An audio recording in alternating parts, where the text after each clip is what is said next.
In the previous video, we looked at managing ESXi based storage. In this video, we are going to look at LUN masking, both from the storage array side and from the ESXi side. So in this video, we will take a look at LUN masking, what and why. LUN is the logical unit number. It's a throwback from the old days of SCSI, where it basically was a logical unit or a logical disk that was created on a larger device. The LUN masking is really necessary for security reasons, as well as probably just for sanity in a production environment, because you don't want all servers to be accessing all LUNs or all logical disks. So we will look at configuring LUN masking on a ESXi storage array that I have in place. LUN masking is done in a very similar manner in other kinds of storage arrays as well. We will also look to see how LUN masking can be configured on ESXi. It comes in handy because you don't want your ESXi clusters or individual hosts. Usually it's good practice to let all hosts in a given cluster access all the LUNs. So usually this would be a matter of hosts in different clusters, basically making sure that those hosts see only the storage that they require. Now LUN masking comes hand in hand with something called zoning, storage zoning. It's almost like VLANs within a storage network, where you make sure that certain HBAs and certain end storage devices are the only ones that can talk to one another, and anything not in that pool of devices, which is basically the zone, cannot actually communicate. So with that, let's move to talking a little bit about LUN masking, what and why, and then we will look at the storage array and then the ESXi. So I'm in the storage manager for my Synology array. It's reasonably easy to explain what LUN masking is and why one would use it. If you look at this masking section with an initiator IQN, what we are saying here is that any initiator, in this case it's an ESXi initiator, in the case of fiber channel for example it would be a worldwide name, any initiator would have access, read-write access to this target and the LUNs behind that target, except for this one specific host, which is ESXi04. So in this case what I've done is I've I'm saying that ESXi04 does not need access to the LUNs behind this target because of various reasons. For example, ESXi04 may be an extremely old host. It may be at a software level, for example, in its operating system, that does not support this storage array very well and could cause problems. And especially in a shared storage environment, in a virtualized data center, that happens quite a bit, where hosts share devices, and then you don't want one host to cause problems to all the others simply because it's not up to date. So that would be one reason. Another reason could be because of security. You may have a set of hosts which access storage that contains extremely business critical data. You want to be sure that no one can access that except a certain number of hosts, and so you use LUN masking for that. You would also use that zoning, as we discussed before, is basically defining a set of initiators and targets that can talk to one another. So obviously that would be very useful in that security situation as well. You could also have a situation where certain devices are brand new, and usually that means they are very fast storage devices. You could have, again, older hosts with lower levels of software that cannot make use of that high-speed capability. So you want to mask off those LUNs from those hosts. You could also zone them out as well. So there are many ways in which you can basically eliminate host being able to access a LUN, and that's what LUN masking basically does. So to very quickly look at how one can do the LUN masking, we edit this, we go into the masking tab, and this is just the user interface for this Synology.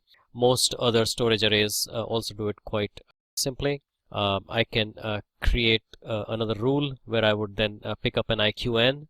The IQN would be picked up from the initiator side. So if I go to an ESXi host, I can pick up the initiator name from there, and then I can specify what kind of access. So for example, in this case, I've said we can edit this one, and I can say that instead of giving it no access, I give it read-only access, or I can give it read-write access, in which case it becomes the same as the default privileges. A good security measure is actually this, where you look at the default privileges, and then instead of making the permission read-write, you make it no access, and then specific hosts are then given read-write access to that. So the default, I change the default from read-write access to no access, and now I can very securely say, okay, only these hosts can actually do read-write to this target, and that is usually a much better way to do this.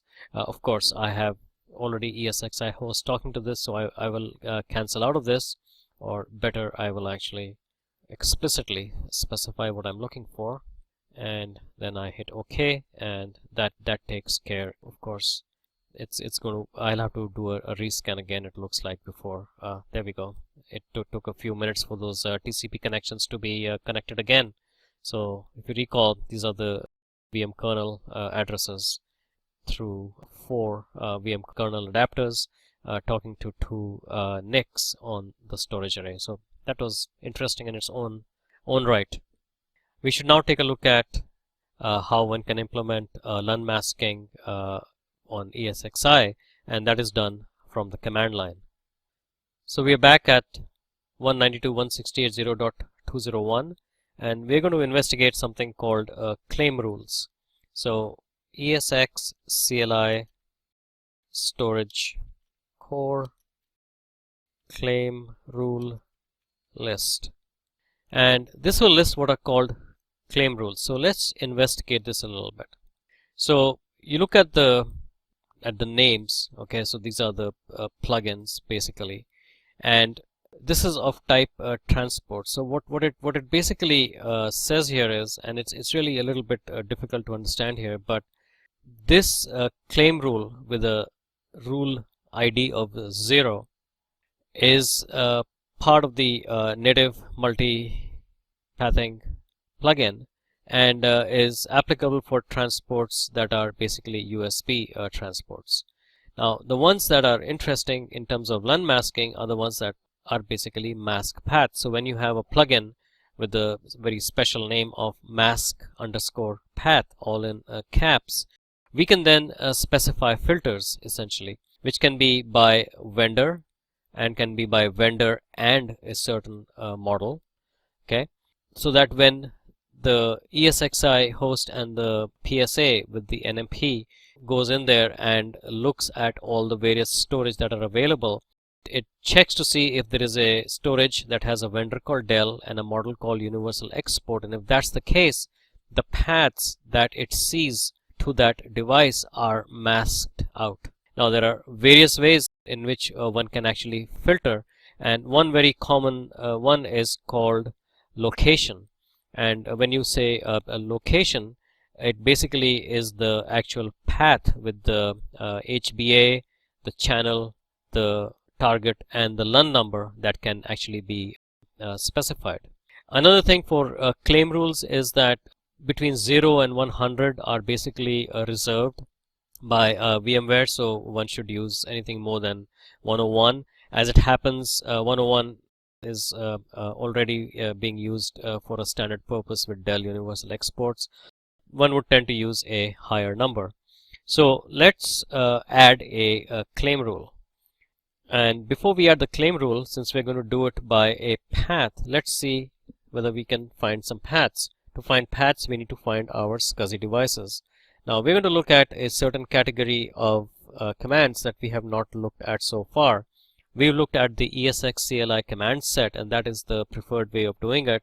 But let's look at something which is still available and has been in use for a very long time, which is the ESXCFG -commands. So here we go, ESXCFG, and then I double tab.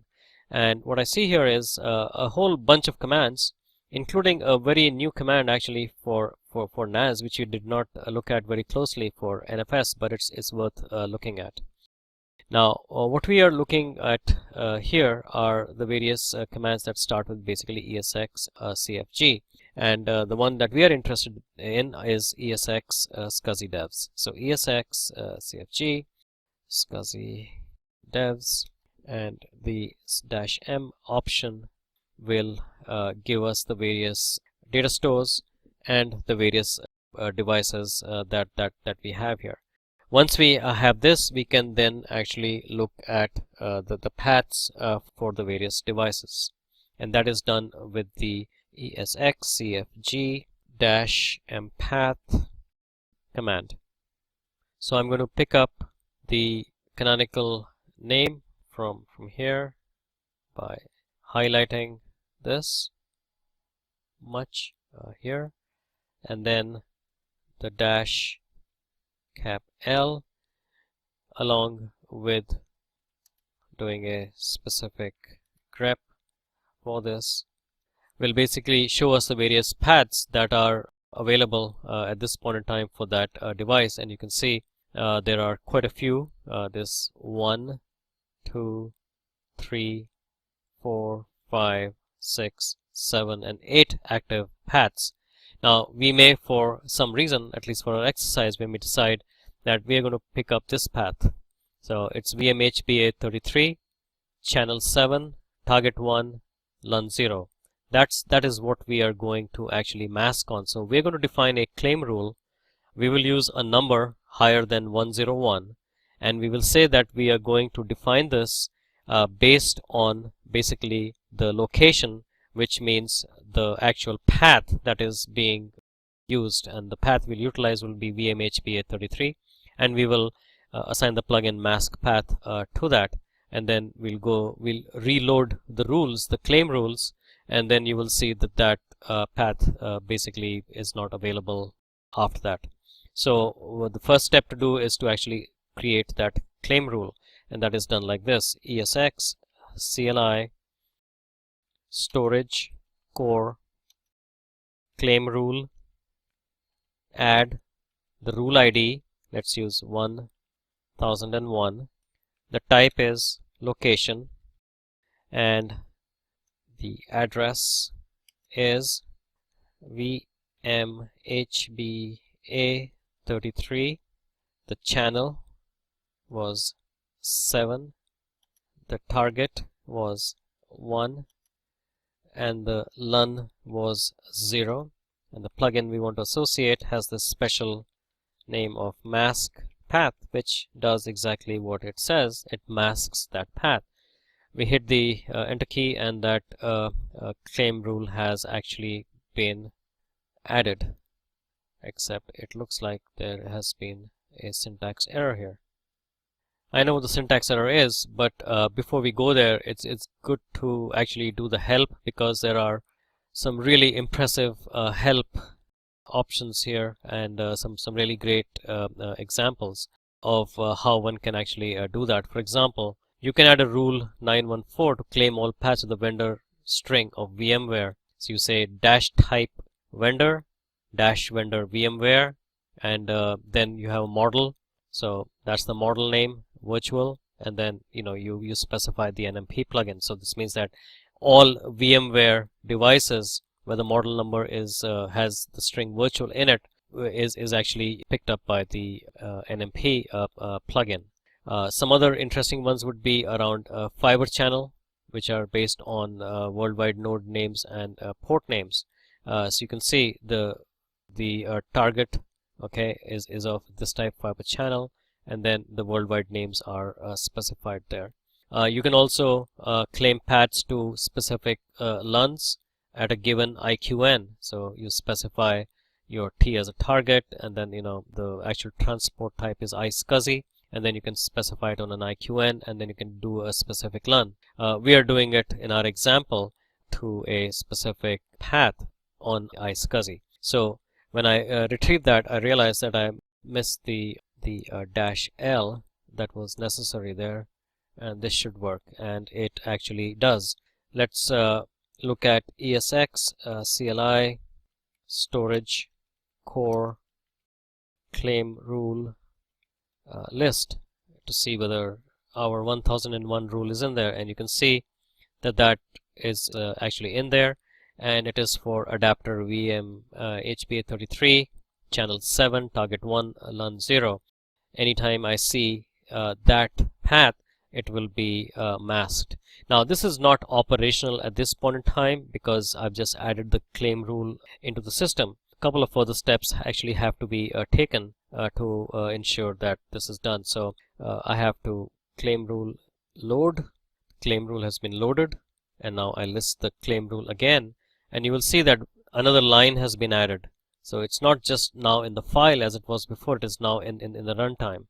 Okay, and basically there is a process that would go that is done on a regular basis, and it would re-look at the paths and do claims, and that's how that would actually work.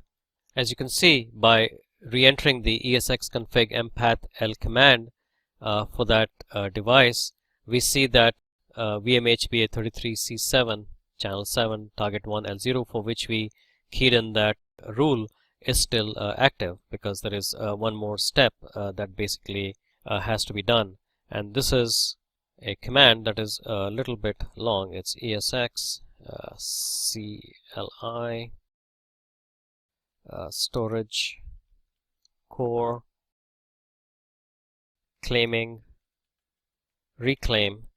What that basically does is that, look at the new set of rules, or our new claim rules, and then reclaim a device based on those claim rules. So I will do a right click to put that device ID in there and hit the enter key. And what it says is that it's unable to claim that path, okay, because some paths may be left in an unclaimed state.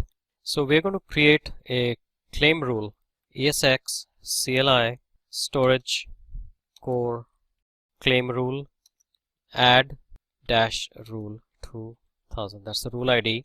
The type is location based on VM HBA 33.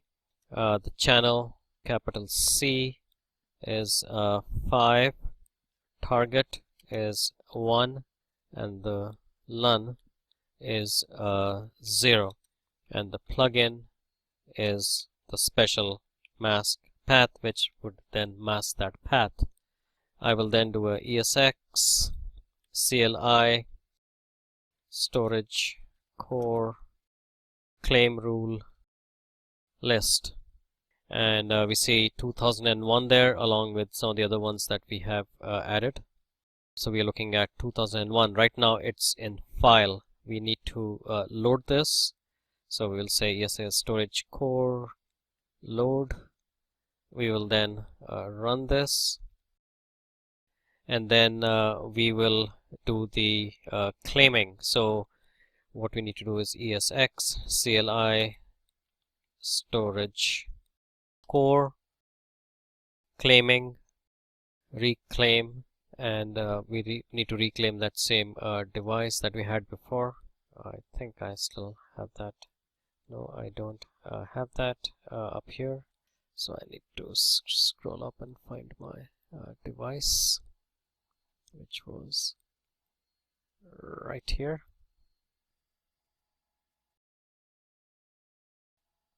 And hit the right click there. So ESX CLI storage core claiming reclaim. So what we're doing is we're basically, for that device, going through the claim rules again to see what has changed, and then act accordingly. So we hit the enter key, and it says the channel 7 was unable to be unclaimed, and the reason is that if this is already in use, and then because there's a data store on it, ESXi, when it goes to the last path, if that's the only path available, then it does not unclaim it. So it would unclaim anything else, but if that's the last path, then it won't do that. So it doesn't unclaim and then a reclaim. So what we need to do now is to look at one more time at ESX CFG dash m path dash l, and we are going to pipe it to grep, and we are going to use that same there, and we see what that looks like. So as you can see, we have channel 0, 1, 2, 3, 4, but we don't have the 5, because the rule that we added was for VMHPA 33 on channel 5 target 1 L0 to be masked. So it doesn't even show up as inactive. It doesn't even know that the path actually exists. So let's just take a quick look again at ESXi storage core claim rule list, and we will see that the 2001 is the one that was applied here for channel 5, and then you can also see that the 1002 rule for channel 6 was also applied, because you don't see channel 5 or 6 there, and the channel 7 one that existed did not actually function, because that would leave it as the last connected path to that device from ESXi on which there is an existing access that which is required. So we'll look at one more time at ESX config mpath.l to verify that. So we're looking to make sure that channel 6 and channel 5 are not present. Channel 7, we get the error because we know it will be the last path, and ESXi will not take down that last path. So we look one more look at that. ESX this one, grab that, and that is certainly the case. 5 and 6 are just not there because they've been masked off. 7 is still there. So that is how claim rules are actually created. Now again, remember that the claim rule can be created based on vendor type, model type, and we saw some examples when we did the help. Now claim rules can of course be removed as well, and the command for that is we are not going to go through that exercise right now, but I will show you what that is. It's just the reverse of what we did. ESXi storage core claim rule remove. Let's say we remove the rule 2001, and when you do the list again, you will see that it's been removed from the file, but it's still there in the runtime. So we say basically load and run. Usually does the trick. Run, and when you list it again, 2001 has gone. Now of course, since the claim rule has changed and now channel 5 is not masked, one would have to basically run the reclaim again to be able to see channel 5 come back online. So that's how paths are masked, and it's a very important technique for VMware system administrators to understand, because this is used quite a lot, and I gave you examples early on as to the various instances in which one would use LUN masking, both on the ESXi side as well as on the storage array side. So with that, we come to the end of this video, which is about LUN masking. The next video is on a very key tool, a very interesting tool as well, to understand how I/O patterns actually work with different kinds of VMs, and so it's called the ESXi stats tool, and I look forward to seeing you on that video.